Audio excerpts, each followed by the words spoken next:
The biggest stock market crash is still coming. And this was after the 2008 crash. And the reason I could predict that 2008 crash was just a prelude for the bigger crash coming, which we are in today in 2022. I mean, even China's crashing today.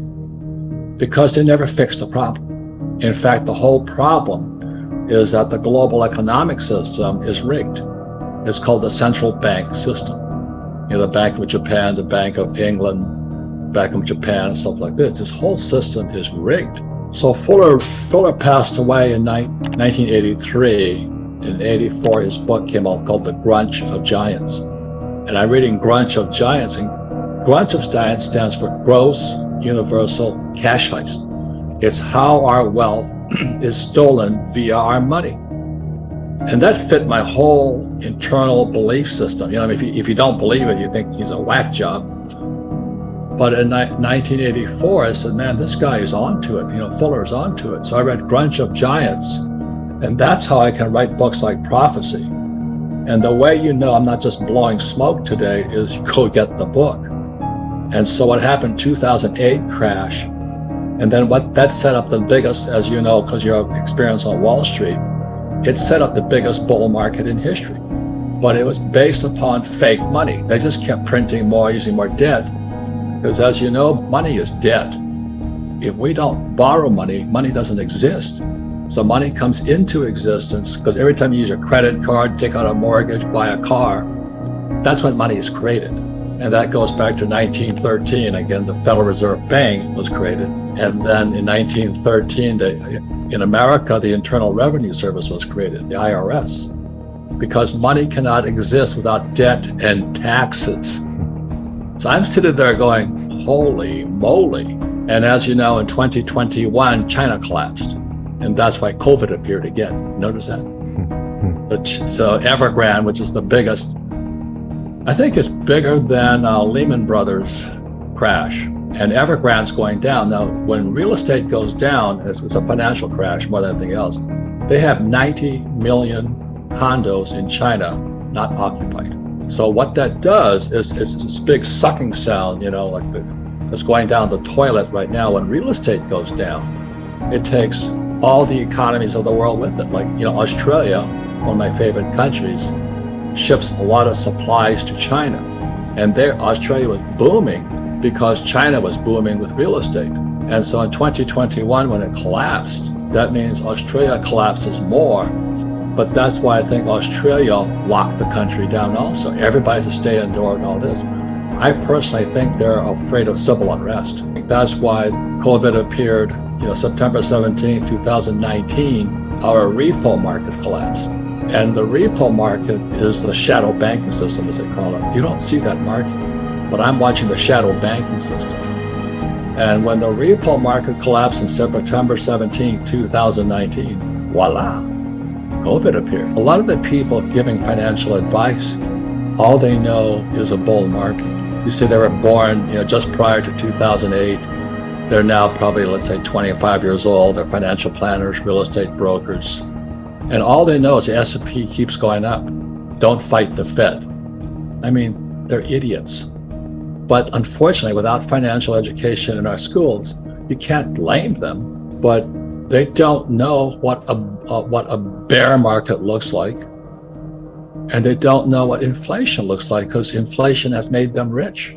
Because the Fed, you know, what do they say? 40% of all money was printed in the last 2 years, or some stuff like that. I don't know if it's true or not. But the M2, the money supply, is so huge today because they're trying to prevent the balloon from collapsing.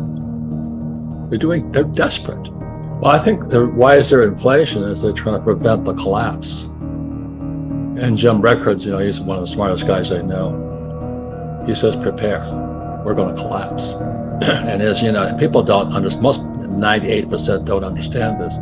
The dollar is a reserve currency of the world, which came about in 1944 with the Bretton Woods Agreement. We can just keep printing money. But the rest of the world is collapsing right now. And everybody depends upon the US printing. But that's why I watch China. And when Evergrande came down in 2021, the biggest real estate collapse in history, bigger than 2008. And all of a sudden, They lock people down with COVID. I'm going, I've seen this story before because it happened in 2019. They're desperate, Brian. They're desperate. They're looking for anything that can stop this thing. But every time they said to me, don't fight the Fed, I'm saying, don't trust the Fed was my stay. Why would I trust those SOBs? They're a central bank system. The Rothschilds and all those guys controlled them. The richest families in the world control the central banks. And you said you pull the curtain aside. It's like the story of the Wizard of Oz. You pull the curtain aside. There's a little guy back there called the Fed chairman trying to keep the economy from collapsing on. But they're going to keep printing and printing and printing until the thing is destroyed. I've been saying that for years. Oil went from $30 a barrel to $130 a barrel in a few days. So in other words, inflation went through the roof. It wiped out the middle class and the poor. But a guy like me who invests in oil wells, not oil stocks, I made so much money because when the price of oil went up to 130, I'm creaming it right now. Unfortunately, it's killing the poor and middle class because they can't put gas in the car, they can't buy groceries, and then they can't afford to shop. So I see all the clothes on sale everywhere and all this. That's how I see the world from very economic point of view, but real economics. And this was book number 2. If I could show it to you, it's cash flow quadrant.